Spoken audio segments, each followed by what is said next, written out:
والسلام على سيد الأنبياء والمرسلين وعلى آله وصحبه أجمعين.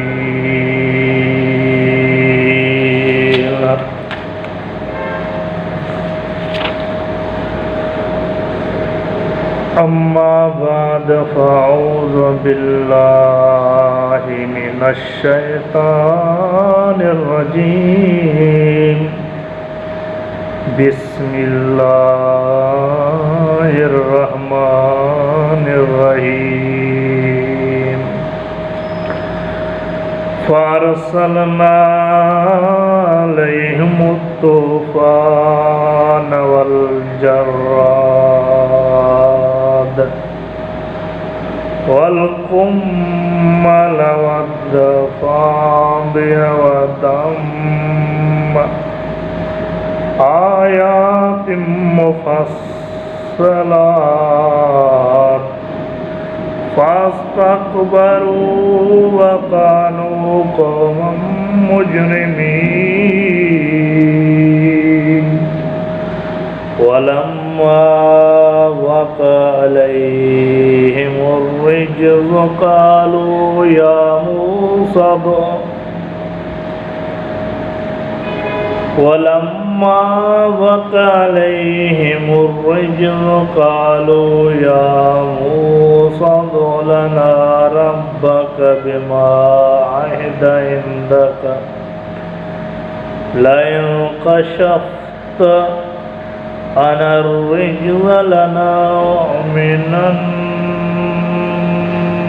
لك ولنرسلن معك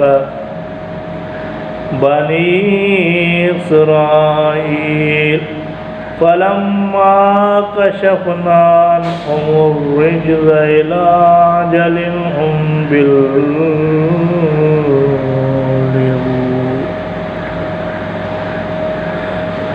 أجل هم بالغوا إذا هم ينكثون. فانتقمنا منهم فأغرقناهم باليم بأنهم كذبوا بآياتنا وكانوا عنها غافلين.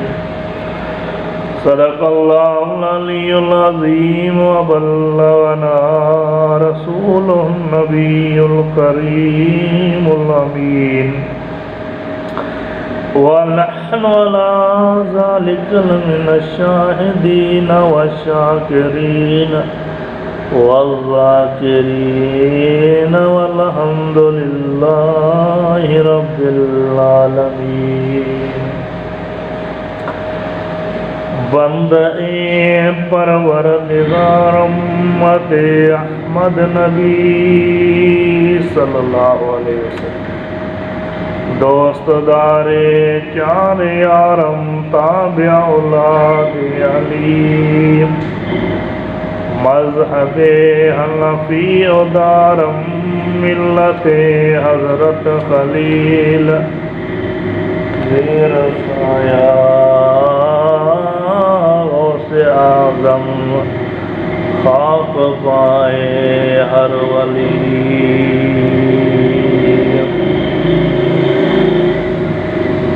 اگر جنت میں جانے کا ارادہ ہو تمامی کا، اگر جنت میں جانے کا ارادہ ہو تمامی کا، تو پہن لو اپنے گلے میں پٹا محمد کی غلامی کا.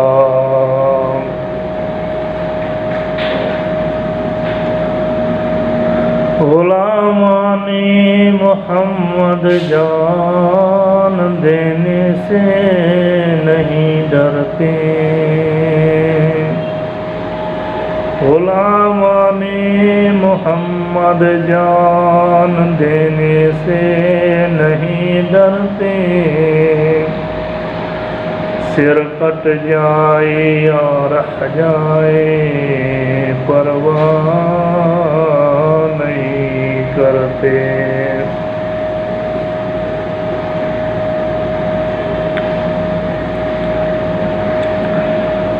معزز سامعین و ناظرین و حضرات، میں نے اللہ عز و جل کی پاک کلام قرآن مجید فرقان حمید سے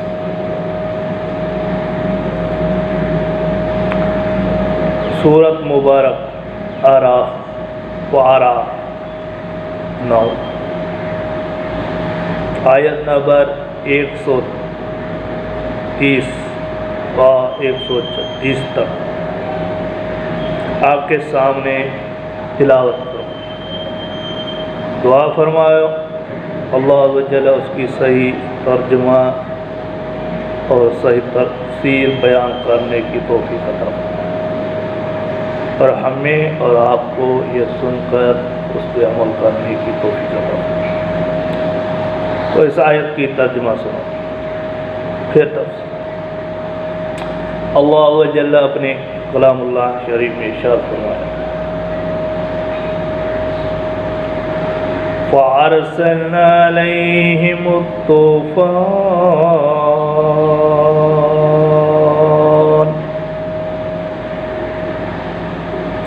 تو بھیجا ہم نے ان پر طوفان۔ کس کا؟ یہ کس کا ذکر ہے؟ ان واقعات سے یہ سبق ملتا ہے کہ عہد شکنی اور اللہ کے نبیوں کی تکذیب اور توہین کتنا بڑا اور ہولناک جرم ہے، کہ اس کی وجہ سے فرعونیوں پر بار بار عذاب الہی قسم قسم کی صورتیں میں اترا، یہاں تک کہ آخر میں وہ دریا ہمیں غرق کر کے دنیا سے فنا کر دیے گئے۔ لہذا ہر مسلمانوں کو عہد شکنی اور سرکشی اور گناہوں سے بچنی رہنا لازم ہے، کہ کہیں بدعمالیوں کی نحوست سے ہم پر بھی قہر الہی عذاب کی صورت میں نہ اتر پڑے۔ تو بھیجا ہم نے ان پر طوفان اور ٹنڈے اور گہن یا قلنی یا جوئے اور میڈک اور خون، جدا جدا نشانیاں، تو انہوں نے تکبر کیا اور وہ مجرم قوم تھی، اور جب ان پر عذاب پڑتا تھا کہتے اے موسیٰ ہمارے لیے اپنے رب سے دعا کرو اس عہد کی سبب جو اس کی تمہارے پاس ہے، بے شک اگر تم ہم پر سے عذاب اٹھا دو گے تو ہم ضرور تم پر ایمان لائیں گے، اور بنی اسرائیل کو تمہارے ساتھ کر دیں گے۔ پھر جب ہم ان سے عذاب اٹھا لیتے ہیں ایک مدت کے لیے جس تک انہیں پہنچنا ہے، جب ہی وہ پھر جاتے تو ہم نے ان سے بدلہ لیا، تو انہیں دریا میں ڈبو دیا، اس لیے کہ ہمارے آیتیں جھٹلاتے اور ان سے بے خبر تھے۔ حضرت سیدنا موسیٰ اللہ نبینا علیہ السلام جب حضرت سیدنا موسیٰ علیہ السلام عصا ایدھا بن کر جادوگروں کے سانپوں کو نکل گیا، تو جادوگروں سجدے میں گر کر ایمان لائے، مگر فرعون اور اس کے متبعین نے اب بھی ایمان قبول نہیں کیا۔ بلکہ فرعون کا کفر اور اس کی سرکشی اور زیادہ بڑھ گئی۔ اس نے بنی اسرائیل کی مومنین اور موسیٰ علیہ السلام کی دل آزاری اور ایذا رسانی میں بھرپور کوشش شروع کر دی اور طرح طرح سے ستانا شروع کر دیا۔ فرعون کی مظالم سے تنگ دل ہو کر حضرت موسیٰ علیہ السلام خداوند قدوس کے دربار میں اس طرح دعا مانگی کہ اے میرے رب، فرعون زمین میں بہت ہی سرکش ہو گیا ہے اور اس کی قوم نے عہد شکنی کی ہے، لہذا تو نے اسے عذابوں میں گرفتار فرما لے جو ان کے لیے سزاوار ہو، اور میری قوم اور بعد والوں کے لیے عبرت ہو۔ اللہ جل حضرت موسیٰ کی دعا کے بعد اللہ جل نے فرعونیوں پر لگاتار 5 عذاب کو مسلط فرما دیا۔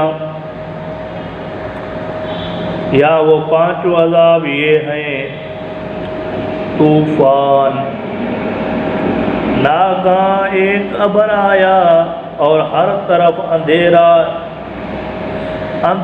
چھا گیا، پھر انتہائی زوردار بارش ہونے لگی یہاں تک کہ طوفان آ گیا اور فرعونیوں کے گھروں میں پانی بھر گیا اور وہ اس میں کھڑے رہ گئے اور پانی ان کی گردنوں تک آ گیا۔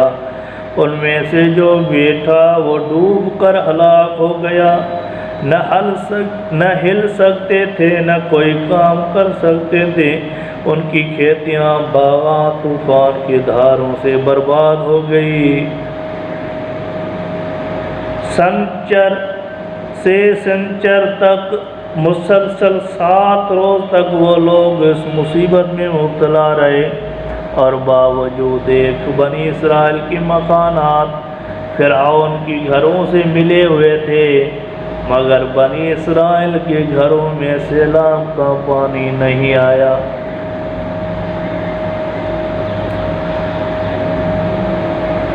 باوجود بنی اسرائیل کے مکانات فرعون کے گھروں سے ملے ہوئے تھے، مگر بنی اسرائیل کے گھروں میں سیلاب کا پانی نہیں آیا، اور وہ نہایت ہی امن و چین کے ساتھ اپنے گھروں میں رہتے تھے۔ جب فرعونیوں کو اس مصیبت کی برداشت کرنے کی تاب و طاقت نہ رہی اور وہ بالکل ہی عاجز ہو گئے، تو ان لوگوں نے موسیٰ علیہ السلام سے عرض کیا کہ آپ ہمارے لیے دعا فرمائیے۔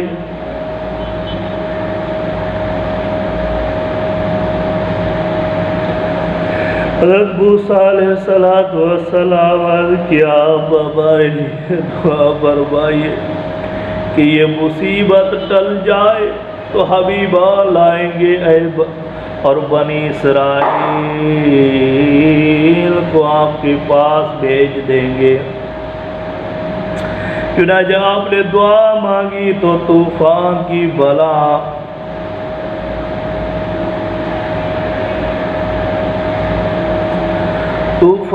بلا ٹل گئی اور زمین میں ایسی سرسبزی اور شادابی نمودار ہوئی کہ اس سے پہلے کبھی بھی دیکھنے میں نہ آئی تھی۔